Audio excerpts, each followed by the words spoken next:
What if I told you that every day people are nudging you in directions you never planned to go?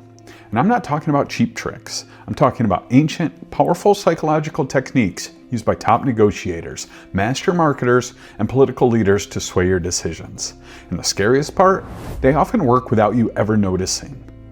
And in this video, I'm going to pull back the curtain on 3 of these tactics. Methods so effective, they're honestly borderline manipulation. And by the end, you won't just be able to spot them a mile away, you'll understand the deep-seated human psychology that makes them almost too powerful. This isn't about learning parlor tricks. This is about understanding the invisible forces shaping your choices so that you can take back the steering wheel. And the first one we're going to break down is a heavy hitter because it completely bypasses logic. Section 1, the emotional amplifier, Pathos. All right, let's start with the most powerful tactic of them all. I call it the emotional amplifier. This technique has nothing to do with facts or figures. It's all about creating a specific emotional state inside someone to guide their decisions. The principle is simple but profound. Emotion often gets the first vote. While logic is crucial, research shows that our feelings are what usually drive us to make a choice, and we use logic later to justify it. As the saying goes, people will forget what you said, they'll forget what you did, but they will never forget how you made them feel.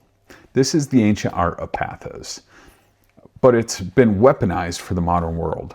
It works by linking an idea or a product to a core human emotion: fear, hope, desire, pride, or the need to belong.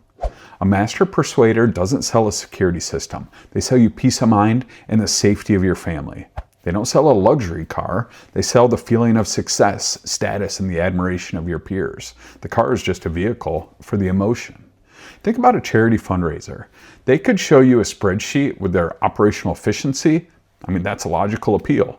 Or they could tell you the story of one child using vivid, descriptive language to paint a picture of their struggle and their hopes. That story creates a real emotional connection, making you feel the urgency.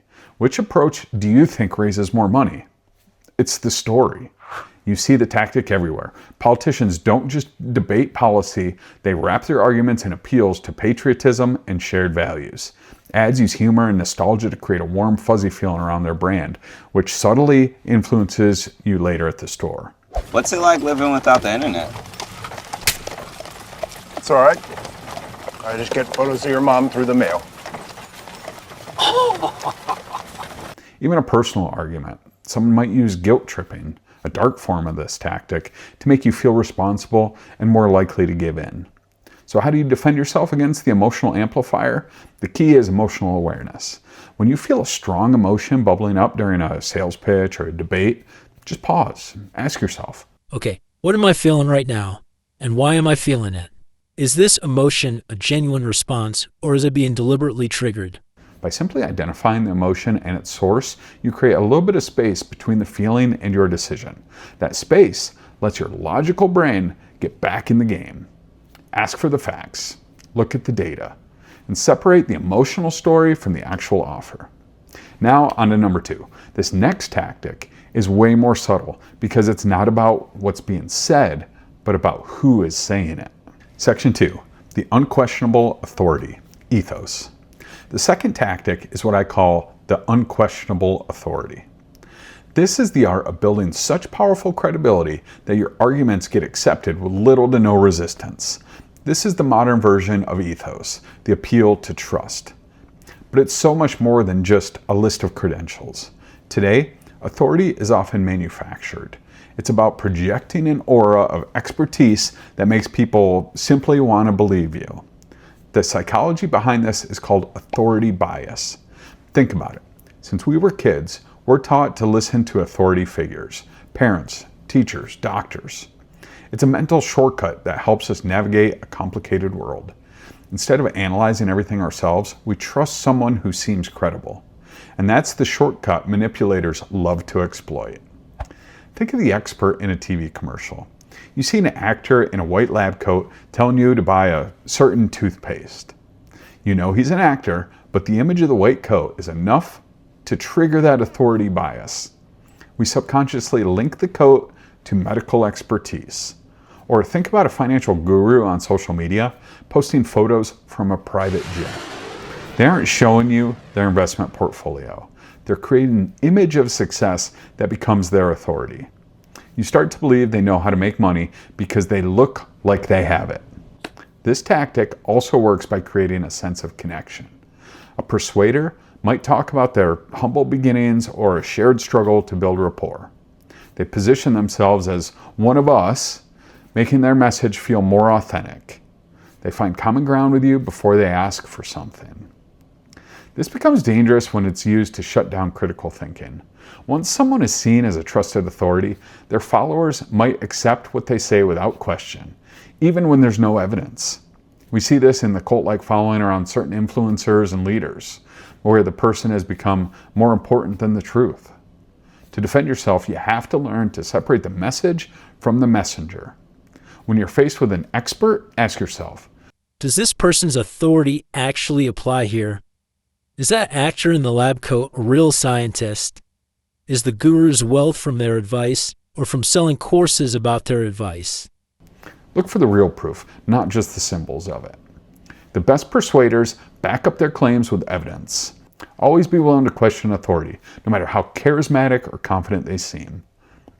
Now, if you're finding this eye-opening and you want to keep learning how to spot these psychological games, do me a quick favor and hit that subscribe button. The third tactic is something you've experienced, but you probably don't have a name for. You don't want to miss it. Section 3, the inevitable conclusion, logos. The third and final tactic is the sneakiest one of all. I call it the inevitable conclusion. This is where someone uses logic, or at least the appearance of logic, to build an argument, step by step, that leads you to one and only one outcome, the one they wanted all along. This is the dark side of logos, the appeal to reason. This often shows up as a yes ladder. The manipulator starts by asking you a series of questions where the obvious answer is yes. Yes. Yes! Yes! Yes! Again. Yes! Say it again. Yes! Make me believe it. Yes! Yes! Yes! Yeah! For example, imagine you're talking to a salesperson. You want your business to grow, right? Well, yes. And you'd agree that being more efficient is a key part of that growth. Yes, of course. And you can see how our software is designed to make your whole system more efficient, can't you? Yeah, I can see that too. So, shouldn't you invest in the one tool that will lead to the growth you want? See what happened here? Each step feels perfectly logical, but what's really happening is that you're being led down a very narrow path. This plays on our deep-seated need for consistency. Once we say yes to a few things, it feels psychologically difficult to suddenly say no to a conclusion that seems to follow. It would create cognitive dissonance, a clash in your brain that makes us feel inconsistent. It's a more advanced version of the foot in the door technique. Here, each yes builds momentum, making the final request feel like the only logical next step.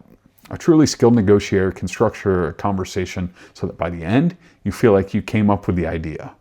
So how do you get off this ladder? You have to stop looking at one rung at a time and instead look at the whole staircase. When you feel yourself being led through a series of yes questions, hit pause. Ask yourself, Okay, where is this going? challenge the premises. Is efficiency really the only thing that matters? You can say, Yes, I agree that efficiency is important, but I'm also worried about costs and how long it'll take to train my team. Let's talk about those. this completely breaks their chain of logic and puts you back in control of the conversation. You're no longer on their ladder, you're standing on your own ground. So there you have it, the emotional amplifier, which hijacks your feelings, the unquestionable authority, which exploits your trust, and the inevitable conclusion, which corners your logic. Pathos, ethos, and logos. These aren't just dusty old Greek concepts. They are the fundamental tools of influence being used on you every single day. The point of this video isn't to turn you into a master manipulator. It's to arm you with the knowledge, because true power doesn't come from controlling other people. It comes from making sure you are in control of yourself. Use this to see when these tactics are being used on you. Use it to defend your own mind and make choices that are truly yours. And if you're trying to persuade someone, use it ethically. Build your arguments on sound logic, real credibility, and on honest emotional connection. That's the difference between manipulation and genuine influence. So which of these 3 tactics have you seen used most often in your own life? Drop it in the comments below. I'd love to read your examples. And if you want to dive even deeper into the psychology of influence and self-mastery, make sure you subscribe and hit the bell so you don't miss what's coming next. My name is Stephen Kofer. Thanks for stopping by. I'm excited about this channel because it helps people just like you build a better future. Watching this video is your first step in taking action instead of just dreaming about building success. Want to level up your persuasion skills? This playlist breaks down the key ideas from Influence by Robert Cialdini and shows how they actually play out in real life. If you're building something, selling something, or just want to think more clearly about why people say yes, this playlist gives you a solid, usable foundation. I'll see you there.